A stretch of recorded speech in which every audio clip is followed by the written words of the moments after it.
Շնորհակալություն, պարոն Մամիջանյան, տեսել եք հարցման տվյալներ են հրապարակվել, որտեղ հանրապետականի անունը չկա, սա ինչպես կմեկնաբանեք, մոռացել է ձեր ժողովուրդը։ Բարև ձեզ, պարոն Կիրակոսյան։ Ակնկալում էի, թե այդպես կձևակերպեք, բայց խնդիր չկա։ Խնդրում եմ հաշվի առնել, որ պատասխանը մի քանի հարթության մեջ անհրաժեշտ դիտարկել։ Հարթություն համար 1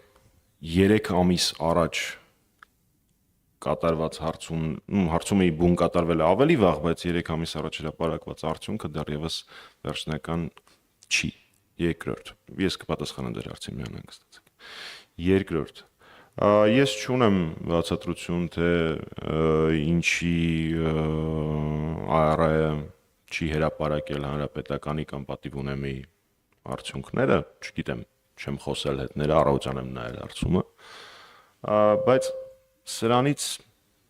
դուք ունեք իրավունք կասկածով մոտենալ իմ պատասխանին, բայց իրականում այդ վարկանիշը ինձ իրապես չի հետաքրքրում։ 3 առաջի օրվա իմ ասուլիսը եւ գործադիրի հայտարարությունը կարծում եմ հենց դրա մասին էր, որ մեզ հետաքրքրում է մենակ մի բան՝ Նիկոլ Փաշինյանին իշխանությունից հեռացնելը։ Եկեք իրար հետ մտածենք, պարոն Կիրակոսյան, եթե Հայաստանի առջև առկա են ահռելի վտանգներ անվտանգային, վտանգված է Մեղրին, Բաքվում քննարկում են Հայաստանի Հանրապետության տարածքով, սուվերեն տարածքով անցնող ճանապարհի կիլոմետրաժով լայնքը առանց Հայաստանի։ Հիմա լուրջ ես պետք է անհանգստանամ, եթե Աստված մի արասցե Հայաստանը դառնա կենտրոն վարչական շրջանի կամ Երևանի չափ, ես կամ մեր քաղաքական ուժը լինենք առաջին տղան այդ փոքր տարածքում, կներեք դա մեզ չի հետաքրքրում։ Հաջորդը, հիմա հասնում ենք դրան։ Հաջորդը, կապված Փաշինյանի վարկանիշի հետ, որը տենց ուրախ բոլոր կպայականները առավոտվանից տարածում են, խնդիրը կայանում է նրանում, որ իրանք ուղակի հարցում կարդալ չգիտեն, որովհետև երբ որ այդ թվերը բանաձևով անցում ես անում, դա կհաստատի ցանկացած սոցիոլոգ, բանաձևով անցում ես անում էլեկտորալ ռեյտինգի, ապա Փաշինյանի վիճակը այդքան էլ լավ չի լինում, առնվազն 50-ից պակաս է լինում։ Նորից, դա չի նշանակում, որ այդպես է լինելու։ 3 ամիս դեռևս կա, դեռևս բոլորը չեն հայտարարել, դեռևս ոչ մի ցուցակ հրապարակված չի, դեռևս վարչապետի տեխնացուների կեսն են միայն հրապարակված, բայց այնուամենայնիվ, որ տենց ուրախ տարածում են, դա իրանց վնաս է։ Այս հարցման արդյունքներով սոցիոլոգիական բանաձևերի կիրառմամբ Փաշինյանը 50-ից պակաս է հավաքում։ Եվ ամենակարևորը, սա ավելի շատ մեր անելիքն է։ Տեսակ, որ այդ հարցման մեջ ավելի շատ էին մարդիկ, որոնք թերահավատ էին թրիփին, քան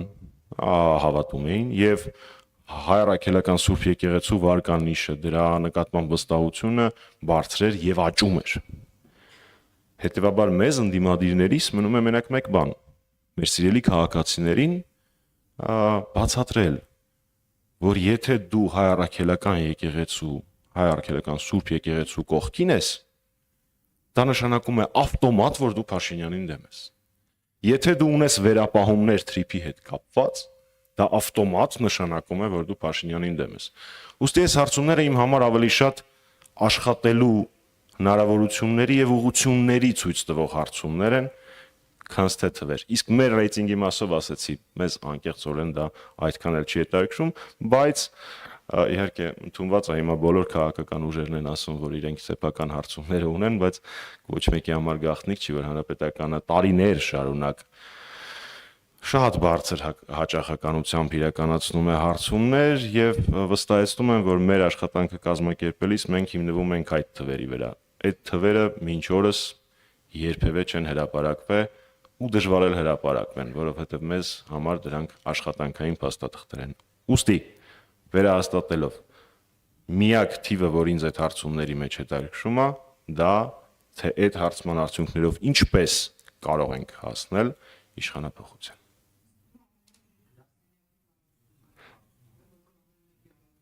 Չնայած ձեր հարցը չէր լսվել, որովհետև միկրոֆոնը չեք միացրել, դուք կասկած էիք ասում, որ ամեն մեկը իր գրասենյակի տարածքում անում այդ հարցումը։ Հանրապետականի դեպքը դա չի։ Հանրապետականի իրականացրած հարցումները իրենց ներառականությամբ, ընտրանքի ծավալով եւ պրոֆեսիոնալիզմով առնվազն չեն զիջում հրապարակված ոչ մի հարցման, եթե չասեմ ավելին են հաշվի առնելով դրանց պարբերականությունը եւ այն պրոֆեսիոնալներին, որոնք դրանով զբաղվում։